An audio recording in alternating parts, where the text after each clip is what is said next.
Hello guys, welcome to my channel the medical sense. आज का अपना टॉपिक है AETCOM 2.2 the foundation of bioethics. ठीक है दोस्तों, अगर आपने इस चैनल को अब तक सब्सक्राइब नहीं किया होगा तो कर दो, क्योंकि उससे मेरे को मोटिवेशन मिलेगा और भी ऐसे लेक्चर्स बनाने को। एंड जितना हो सके उतने लोगों तक इस चैनल को ज़रूर पहुंचाइए। ठीक है, सो स्टार्ट करते हैं अपना आज का टॉपिक। सो फर्स्ट हम देखेंगे what is the definition of bioethics. Bioethics is the study of ethical issues arising from advances in biology and medicine.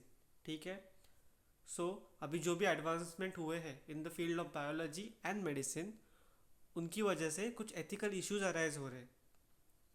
सो उनकी स्टडी करना इज़ बायोएथिक्स। ठीक है, इसमें क्या करते हैं, medical knowledge and ethical reasoning को कंबाइन करके कुछ सॉल्यूशन निकालते हैं, ऐसे डिसीजन लेते हैं जिससे पेशेंट की डिग्निटी बनी रहती है, पेशेंट को उसके राइट्स मिलते हैं एंड पेशेंट का वेलफेयर भी होता है। ठीक है, the foundations of bioethics provide a framework for addressing complex medical dilemmas. ठीक है, स्ट्रेट फॉरवर्ड पॉइंट है, इसमें कुछ इतना एक्सप्लेन करने जैसा नहीं है। जहाँ पे मेरे को लगता है कि एक्सप्लेन करना चाहिए वहाँ पे मैं एक्सप्लेन करता हूँ। ठीक है, अभी देखते हैं foundation of bioethics. So bioethics is grounded in several key principles that help health care providers navigate ethical challenges.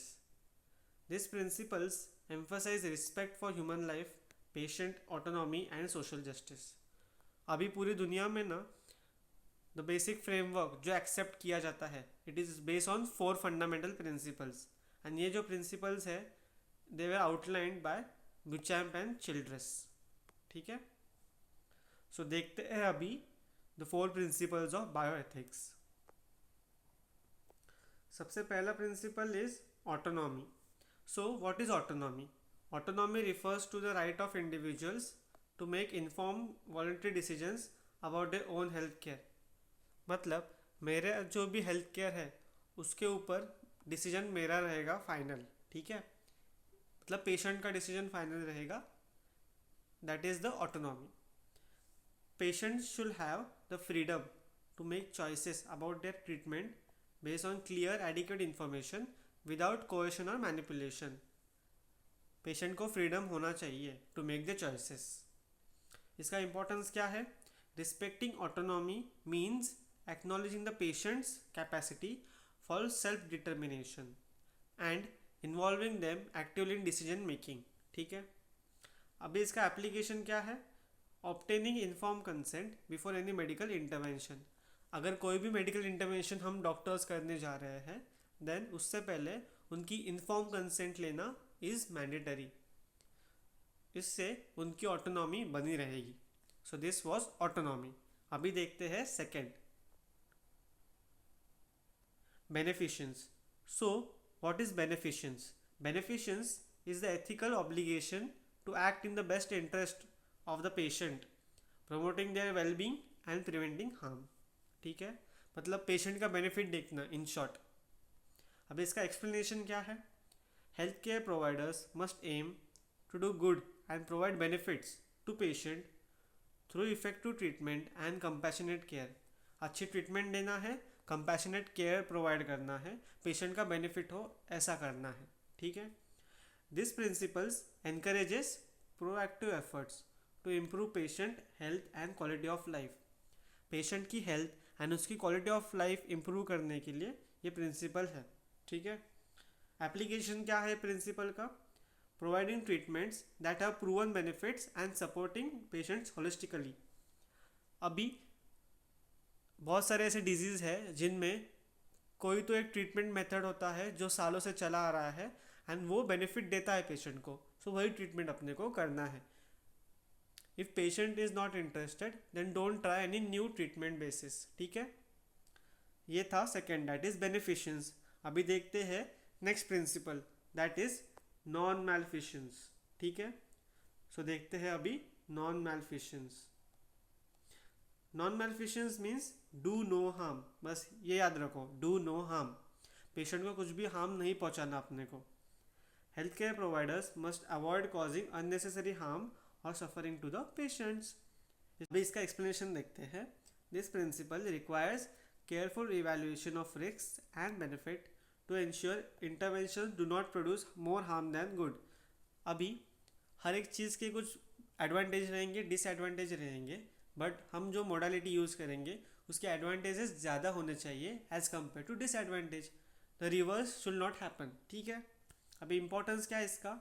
It is a core ethical safeguard preventing medical negligence and abuse.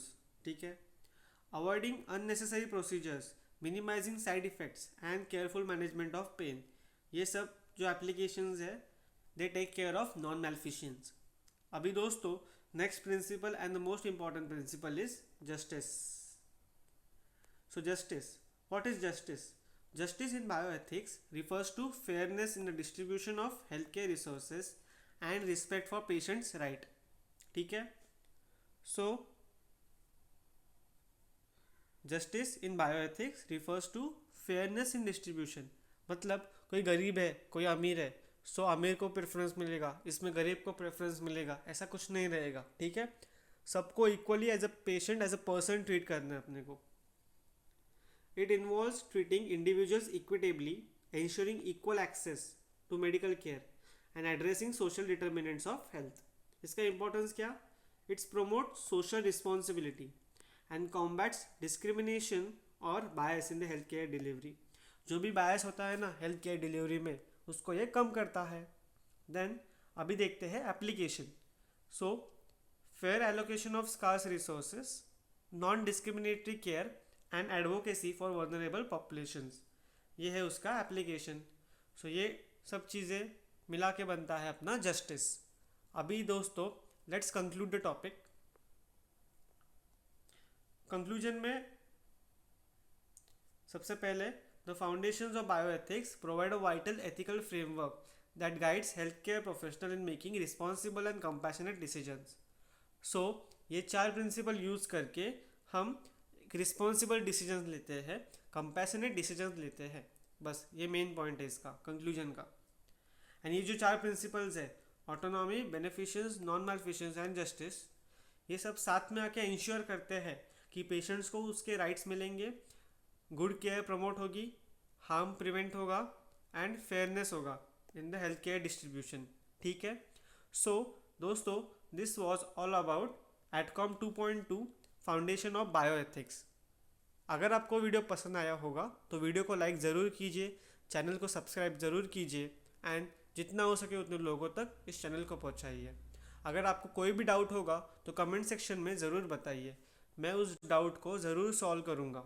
ठीक है, सो मिलते हैं हम अगले lecture में, that will be adcom 2.3। Thank you.